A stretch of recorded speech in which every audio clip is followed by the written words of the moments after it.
What'll be the cost of that and building that wall, Hallie. So this is a big fight, and it's really only just begun.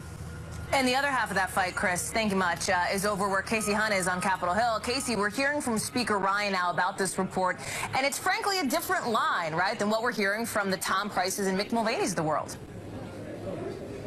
It is a different line, and that's because essentially Paul Ryan and conservatives in Congress have been promising something different than what President Trump has been promising. Yes, they both say we want to repeal and replace Obamacare. They all ran on that.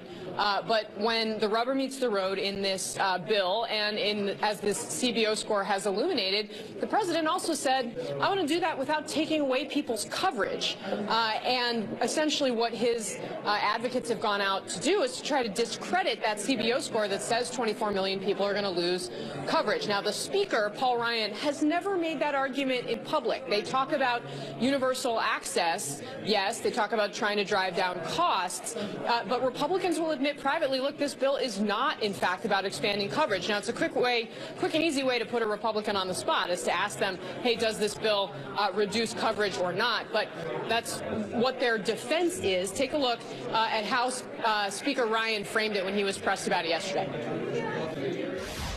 I'm really actually frankly encouraged. Even CBO was telling us we stabilize the market, we lower premiums, it lowers the deficit, it saves money, and more importantly, of course they're going to say if we're going to stop forcing people to buy something they don't want to buy, they're not going to buy it. Okay. That's why you have those uninsured numbers, which we all expected.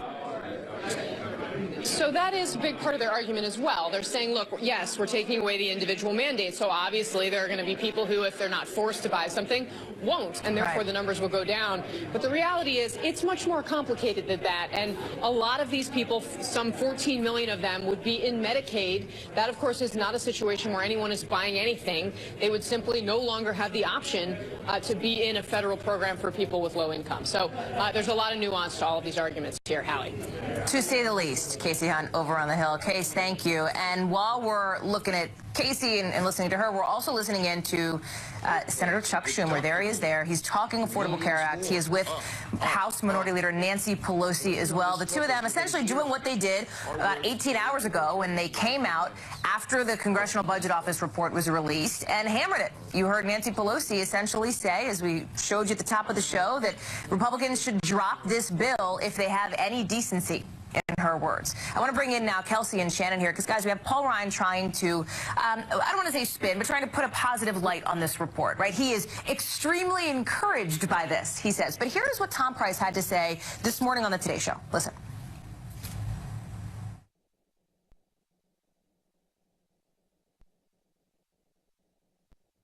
All right, well, that's clearly Tom Price at the briefing room, not on the Today Show. But this morning, Tom Price essentially was talking about how he disagrees with the Congressional Budget Office numbers, that the estimates are essentially off for a variety of reasons. Is this mixed messaging now coming out from Republicans? It absolutely is. I mean, I don't think that there was a lot of coordination between the White House and the Speaker when it came to deciding how they're going to talk about this. They did talk. The two of them had conversations. They did, but it doesn't seem like they decided what the message was going to be. Because, you know, as was pointed out, Price really did help choose the CBO director. And one of the criteria he said he liked most about him was that he was a conservative who believed in conservative principles in budgeting. And that, you know, it makes it really difficult for them to come back now and say that they don't trust these numbers, which they do at great peril because the CBO, you know, they're in charge of telling us how much everything costs in Congress. Their whole job is to figure out what the numbers are in these pieces of legislation. I mean, I think maybe there's even a philosophical divide here, too, where, you know, there are certain members of the Conservative Party that, you know, they don't feel that health care is a right. It's a privilege. They don't like subsidies. They don't like taxes. They don't like Medicaid. They don't want someone working harder to pay for someone else. There's that philosophy in there. And then there's another philosophy in the party, too, that says, hey, you know, we can't be a society where millions of people don't have insurance and people are dying because they can't get their drugs. And you know, we have a responsibility to pay for that. And there's that divide going on. It's going on in the White House. It's going on in Congress. And that's why I think if you're seeing the mixed messages, because there is genuinely a mixed feeling and philosophy going on in the Republican Party right now. There are pieces of this that Republicans are seizing on because it really fits with things that they've been talking about for a long time, like deficit reduction, right? So the CBO report finding roughly $340 billion saved over the next decade. How helpful is that, though, when you have people like Rand Paul, Senator Paul, who say, scrap it and start over? You know, I actually think one of the bigger questions is how helpful is it to telling people what you stand for? So it's one thing to say to other conservatives who've been elected to office and say, we are cutting the deficit. But when you're also saying that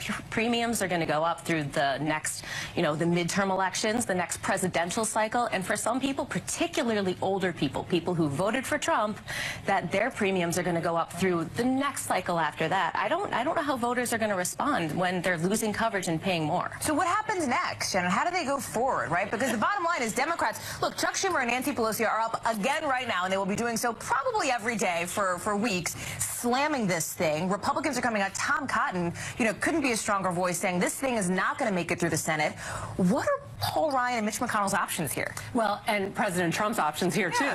And so, I mean, one strategy would be to, put the blame on someone, put the blame on Democrats, pull this bill back, and come at it again. And, you'd have to walk away with your tail between your legs a little bit, but come at it again from a different strategy, and maybe consult with people beforehand, maybe try and bring some Democrats on board here and get actual bipartisan legislation.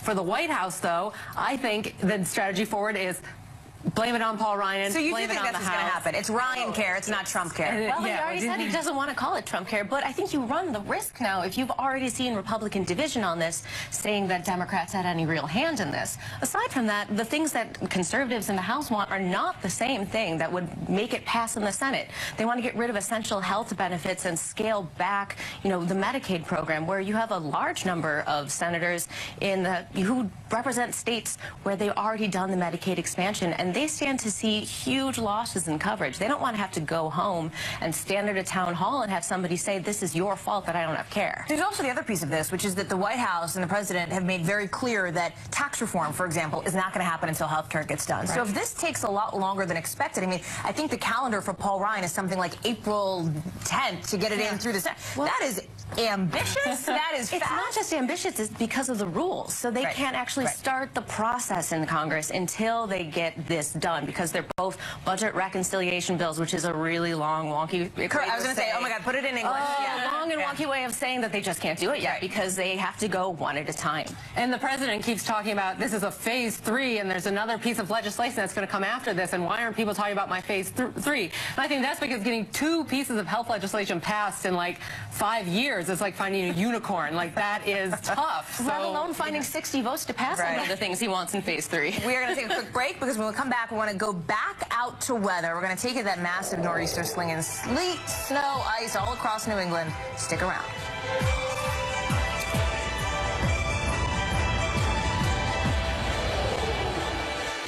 For the biggest guests. This is just a new way of looking at war. For the biggest questions. We can afford the new program that you propose.